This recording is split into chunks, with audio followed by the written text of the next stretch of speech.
Sama-sama tayong magiging Saksi!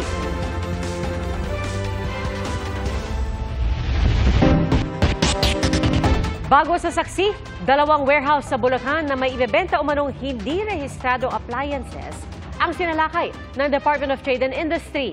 Ang nasabat na mahigit 9 na milyong pisong produkto, delikado raw gamitin. Saksi si Jamie Santos. Matapos makatanggap ng reklamo mula sa ilang consumer, agad nagkasa ng verification, validation, surveillance at test by ang Fair Trade Enforcement Bureau o FTEB ng DTI sa warehouse sa Plaridel, Bulacan. Nakita ang mga appliance na ibinebenta online na unregistered, unsafe at uncertified o hindi dumaan sa inspeksyon. Ilan sa unregistered appliance na nakita ang washing machine, oven toaster, blender, electric fan, rice cooker at multi-cooker. Checking, nakita natin na hindi lang po yung rice cooker ang merong ang walang hindi sertipikado mula sa Bureau of Philippine Standards. So nakita po natin dun yung mga blenders, washing machine, electric fan. So yun po. So nakasama po siya doon. Mahigit 9.3 million pesos ang halaga ng appliance na nasabat sa dalawang warehouse. Pag sinabi po natin uncertified, ito walang PS mark. Ito walang ICC. Yung pong PS mark ay Philippine Safety Mark. Kung ikaw ay local manufacturer, gumagawa dito sa atin, kailangan kang kumuha ng permiso o lisensya sa BPS ng DTI. Ito po ang Bureau of Philippine Standards. At kung ikaw na may importer, dapat meron kang ICC, yung Import Commodity Clearance. Wala rin daw permit, lisensya at safety mark ang mga warehouse. Hindi raw ligtas at dekalidad gamitin ang mga produktong nakuha rito. Safety and quality po ang hinahabol natin dito. Nakakamura ang mga namimili online, nakakamura dahil imported, but yun po ang resulta. Unsafe at walang kalidad ng mga produkto. Na-imagine nyo yung washing machine nyo, o mga electric kettle nyo, mga panluto nyo, mga gamit nyo sa bahay. Hindi kayo nakakatiyak, maiwan nyo, baka sumabog, baka sunog, baka pinsala sa buhay at ari-arian natin. So delikado po. Sinelyuhan ang mga produkto. Hahakutin daw ito at ilalagay sa bodega ng DTI para gamiting ebidensya. Nag-issue ng violation ang ahensya sa may-ari o kinatawan ng warehouse. Maayos naman daw nakipag-usap sa kanila ang foreign national na may-ari ng warehouse. Handa naman daw siyang makipagtulungan sa DTI pero hindi na humarap at nagbigay ng pahayag sa media. Bago rito, isang warehouse sa Valenzuela City ang pinasok din ng FTEB na nakitaan din ng mga unregistered at uncertified appliance. Para sa GMA Integrated News, Jamie Santos ang inyong saksi. Inararo ng truck ang 7 bahay sa gilid ng kalsada sa Calbayog City, Samar. 6 patay, kabilang ang isang menor de edad. Saksi, si Femari Dumabok ng GMA Regional TV. Tulong-tulong ang rescuers habang iniaalis ang mga residente sa bahaging ito ng Calbayog City sa Samar. Inararo kasi ng truck ang nasa 7 bahay sa gilid ng kalsada. Sa kasamaang palad, 6 ang dead on arrival sa ospital, kabilang na ang 2 senior citizen at isang minor de edad. Inoobserbahan naman sa ospital ang 27 anyos na nasugatan. Sabi raw ng truck driver sa pulisya, nawalan siya ng kontrol sa preno. Nakakulong na ang driver. Hindi bababa sa 700,000 piso ang danyo sa insidente. Mapait din ang sinapit ng 58 anyos na babaeng pasahero ng tricycle sa Villasis, Pangasinan. Tumilapon siya nang magpagulong-gulong ang tricycle matapos itong mabangga ng isang kotse. Sugatan naman ang tricycle driver. Ayon sa pulisya, nasa tamang linya ang tricycle nang masalpok ng kotseng minamaneho ng 24 anyos na Nigerian. Sabi nga niya, nagkamadali daw sila, sir. Then pag overtake niya, tamang-tama naman tayo, may parating na motorsiklo or tricycle. So bumalik siya sa linya niya. Kaya niya nahagip yung tricycle. Pansamantalang nakalaya ang dayuhang driver matapos magpiyansa. Para sa GMA Integrated News, ako si Femari Dumabok ng GMA Regional TV. Ang inyong saksi! Bago sa saksi na samsam sa buy-bust operation sa Rojas Boulevard ng mahigit 1 milyong pisong umano'y mamahaling iligal na droga na galing pang ibang bansa. Saksi si Marisol Abduraman. 100 piraso ng ecstasy, nasa 700 gramo ng high-grade marijuana o kush at vape na may lamang liquid marijuana. Ilan lamang ito sa mga nabili ng kunwaring buyer sa ginawang buy-bust operation ng Philippine Drug Enforcement Group o PDEG sa isang lugar sa Service Road sa Rojas Boulevard kaninang umaga. May information tayo from the citizen na he's into dealing illegal drugs, especially ecstasy and high-grade marijuana. Matagal-tagal na rin siyang engaged into this activity. He actually established his delivery business already. Galing daw sa ibang bansa ang mga nasabat na droga na halos 1.2 million pesos ang halaga. Ang ecstasy, nasa 1,000 hanggang 3,000 pesos ang bentahan kada piraso. Sa upper class of our society, ang target actually nito sa BGC area, Pasig, and Makati area. Hindi naman to binibili sa mga depressed area. And expensive kasi ito. Inaalam kung kabilang ang 26 anyos na suspect sa grupo na sangkot sa pagbebenta ng illegal na droga. Wala pang pahayag ang suspect na sasampahan ng reklamong paglabag sa Comprehensive Dangerous Drugs Act of 2002. Para sa GMA Integrated News, Marisol Abduraman, ang inyong saksi. Nasaan na si Alice Leal Go? Ang kapareho ng pangalan, kaarawan at lugar ng kapanganakan ni suspended Banban Mayor Alice Go pero iba ang mukha base sa record ng National Bureau of Investigation o NBI. Quezon City ang nakalagay na address nito sa NBI clearance pero matapos ang ilang linggong paghahanap, hindi pa rin siya natuntun. Kaya nag-alok na ang NBI ng 50,000 pesos na pabuya. Tanungin natin, bakit mo ginawa yun? Sino may utos sa'yo? Maaaring may nag-instruct sa kanya, kumuha ka ng clearance, gamitin mo, eto, Alice Go, born on July 12, 1986, pinanganak ka sa Tarlac. O, bayaran kita ng 20,000, kuha ka. Ay, for whatever purpose, kung ano man ang pakay nila. Hindi malinaw kung may kaugnayan ang Alice Leal Go ng Quezon City kay Mayor Go. Pero sabi noon ni Senadora Riza Ontiveros, posibleng kinuha ni Mayor Go ang identity ni Alice Leal Go ng Quezon City. Base sa pagsusuri ng NBI, magkaiba ang fingerprints ng dalawa. Nauna na namang kinumpirma ng NBI na nagtugma ang fingerprints ni Mayor Go at ni Go Waping na sinasabing totoong identity niya. Ayon sa COMELEC, ikukumpara rin ito ng kanilang fingerprint expert. Ang COMELEC ay may sariling handwriting and fingerprint experts. Kung yung fingerprint ng namang Go Wampi o Go Waping at saka yung nasa amin ay iisa rin, so kayo na magawa ng konklusyon tungkol sa bagay na yan. Hiniling na ng COMELEC na mabigyan sila ng findings ng NBI sa kasong paglabag sa Omnibus Election Code na posible nilang isampa laban kay Go. May kaugnayan raw ito sa posibleng pagsisinungaling ni Go sa kanyang Certificate of Candidacy nung tumakbo siyang mayor. Ang kapatid naman ni Mayor Go na si Wesley Leal Go, nagmatch ang fingerprint kay Go Shangdian na dumating sa Pilipinas mula Fujian, China noong 1999 gamit ang Chinese passport.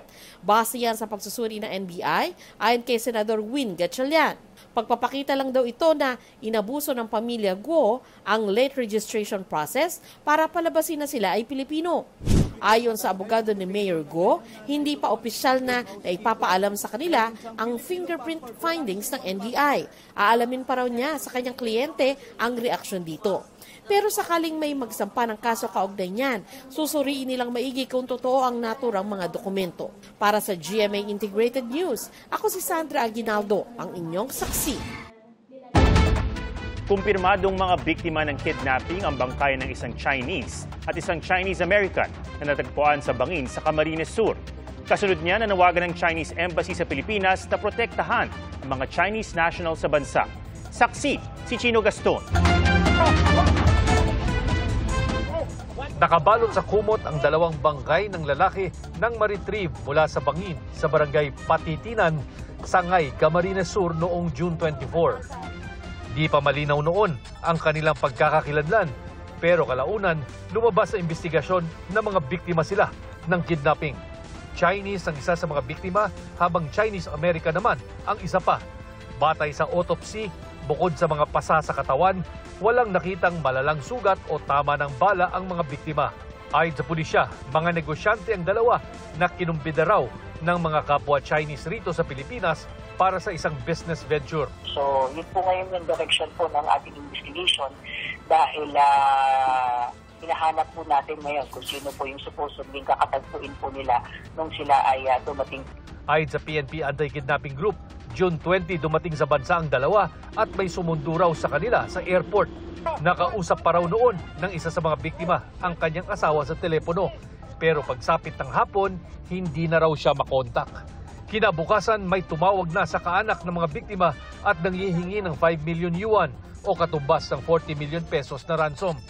Nakapagpadala pa raw ng pera ang pamilya pero hindi na sila kinontak ulit nang nanghingi ng ransom. Ng June 23 po ay nakipag-ugnayan po yung abogado po ng isa sa mga biktima regarding nga po doon sa isa sa mga nawawalang biktima. At then nung June 24 po ay naka-receive po sila ng information po sa Provincial Director po ng Camarines Sur at informing them na may dalawa nga pong found na dead body. Kinumpirma ng Chinese Foreign Ministry na nakidnap at pinatay ang isa nilang kababayan. Kasabay nito ay nanawagan ng Chinese Embassy sa Pilipinas na gawin ang lahat para protektahan ang mga Chinese national sa bansa.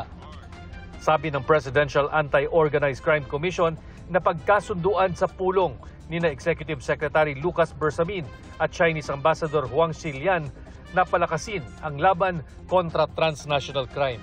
Para sa GMA Integrated News, ako si Chino Gaston, ang inyong saksi.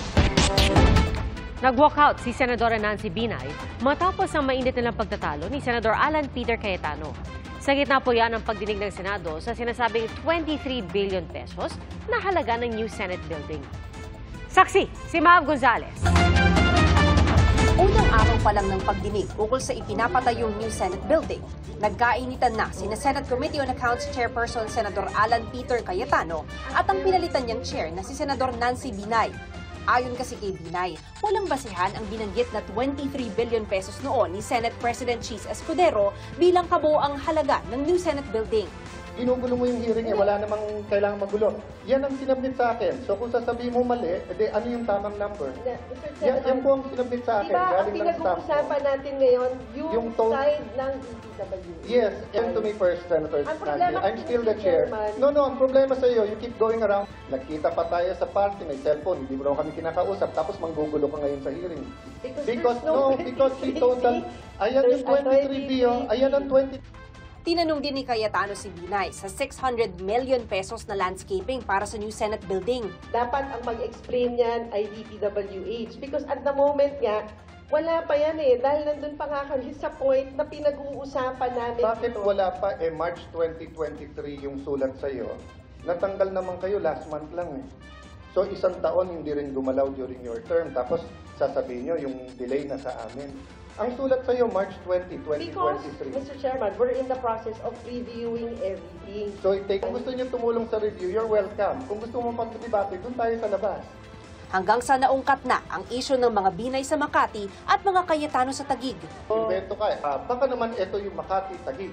Sabi mo, may sumasaksak sa likod mo, di kasuhan mo ng attempted murder. Sige, bubulong ko sa iyo mamaya kung sino yung sumasaksak. Pero hindi ako. Ayun, kilalaman ko doon is, sasabihin mo... Actually, Mr. Chairman, may sinabi ba ako ikaw? Wala akong sinasabi na ikaw, ha? Paano mo sasabihin mo sa media, may kilalaman to sa Taguig at Makati, tapos sasabihin mo, may sumasaksak sa likod mo. Pero sinabi ko ba na Alan Peter Cayetano ang sumasaksak sa akin? Parang, di ba sabi nila yung pag nagre-react ng ganyan, baka guilty. Mag-Lourdes ang pangalan mo, hindi Marites.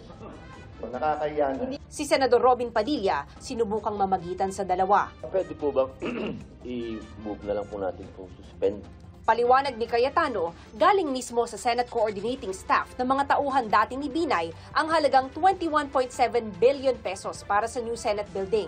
Kapag isinama ang ipinambili ng lupa na mahigit 1.6 billion pesos, aabutin ito ng mahigit 23 billion pesos. Pero giit ni Binay, hindi naman sakop ng ginagawa ng DPWH yung ipinambili ng lupa. Gusali lang ang pinag-uusapan, bagay na pinag-awayan na naman ng dalawa. Ang problema, hindi ka nakikinig. Yun na nga, Mr. Chairman, ikaw nga hindi ka marunong magbasa. 21 naging 23. Hindi ko sinabing 23 ang galing sa kanila. So, ma'am, make your point and then move on. Move on kasi out of order ka na. DPWH Nag-i-exist ba sa documents nyo yung amount na 23 billion? Thank you. Sorry. There is none. Nag-walk out sa pagdinig si Binay. Tabuang Kanaday. Tapusin natin na maayos to. Senado to ng Pilipinas, hindi to palengke. It reminds me of 2015. Mukhang dun talaga, this is a replay of the 24 Senate hearings noong 2015. Parang may ganong treatment sa inyo. How does that... Siyempre, tao lang din naman tayo. And parang yung sugat na akala ko naghilom na, parang binuksan muli dahil naalala ko yung ginawa sa pamilya ko kung paano nila sinira yung pangalan namin. Ang tinutukoy niyang pagdinig noong 2015 ay ang pag-usisa ng Senado sa pangunguna ni Cayetano rin sa umano'y pagiging overpriced ng Makati City Hall Parking Building 2. Ang kontraktor ng proyektong iyon na Hillmarks Construction Corporation ay siya ring kontraktor ngayon ng New Senate Building. Samantala, inamin ng DPWH na hindi pa tiyak kung kailan matatapos ang buong New Senate Building na mahigit 800 araw ng delayed. Yung mga delays na po yun ay dahil po sa mga variations. Yes, may sinabi. From the time Senator Escudero and myself took over, may delay ba tayo? May hinto ba kami na cost delay? Wala pa pong delay yung project. Lumabas din sa pagdinig na aabutin ng halos 700 million pesos ang variation orders o yung mga pagbabago sa Phase 1 at Phase 2 ng New Senate Building. Ang design fee na 258 million pesos noong una, lumobo na sa nasa 430 million dahil sa mga revision. Hindi pala kasi nag-usap ang Senado at ang designer bago inilabas ang detailed architectural and engineering design. Sa mga susunod na pagdinig, ipapatawag naman daw ng komite ang contractor at Senate coordinating team para ipaliwanag ang mga gastusin sa New Senate Building. Para sa GMA Integrated News, ako si Mav Gonzalez, ang inyong saksi. Mga kapuso, sama-sama tayong maging saksi. Mag-subscribe sa GMA Integrated News sa YouTube at para sa mga kapuso abroad, samahan niyo kami sa GMA Pinoy TV at sa www.gmanews.tv.